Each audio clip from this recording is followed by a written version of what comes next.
And welcome to episode 4 of Andy's Amusements Reviews. In this episode, we will do a quick review of Disneyland's Paradise Pier Hotel. This hotel is the cheapest of the 3 hotels on Disneyland's property, and this is where Katie and I stayed at when we went to Disneyland this past January of 2020. Since it is the cheapest of the 3 hotels, it does have the less amount of theming out of all 3 of them, although this is a cool little area for the little kids to watch movies here. They have the Goofy in the front, which I showed you a little bit ago. They have this old horse from a Little Mermaid ride. So there's not a lot of theming. If you're into a bunch of theming for a hotel, this is probably not the hotel to go to, especially at the price that it's at. They do have an Alamo car rental place inside the hotel as well, which can be very convenient.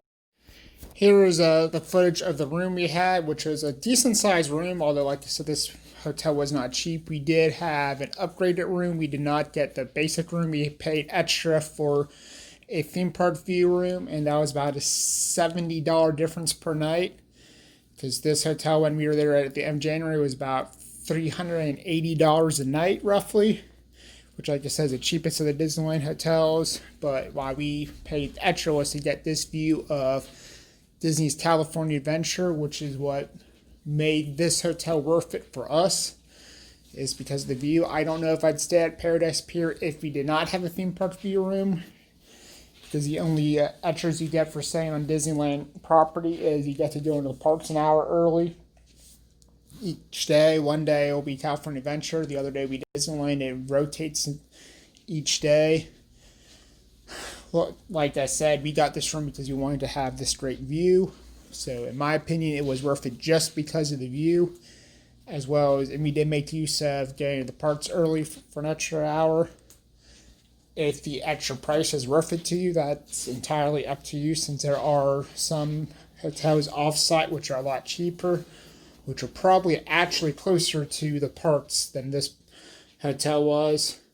It was roughly a 10-minute walk to the entrances of both Disneyland and California Adventure from our hotel, which was fast, but I've been told that if you're staying at an off-property hotel, you could probably get there quicker. But I don't know if any other hotels besides Grand Californian, which is a lot more expensive and literally in between this hotel and California Adventure, would have as good of a view as this. If you're wondering if we would stay there again, the plan is whenever we eventually make it back to Disneyland, I think we fully intend on staying in a theme park view at Paradise Pier Hotel for a second time. So that speaks to how we would rate this hotel. We would definitely return to it. As always, please hit the big thumbs up as well as ring that notification bell.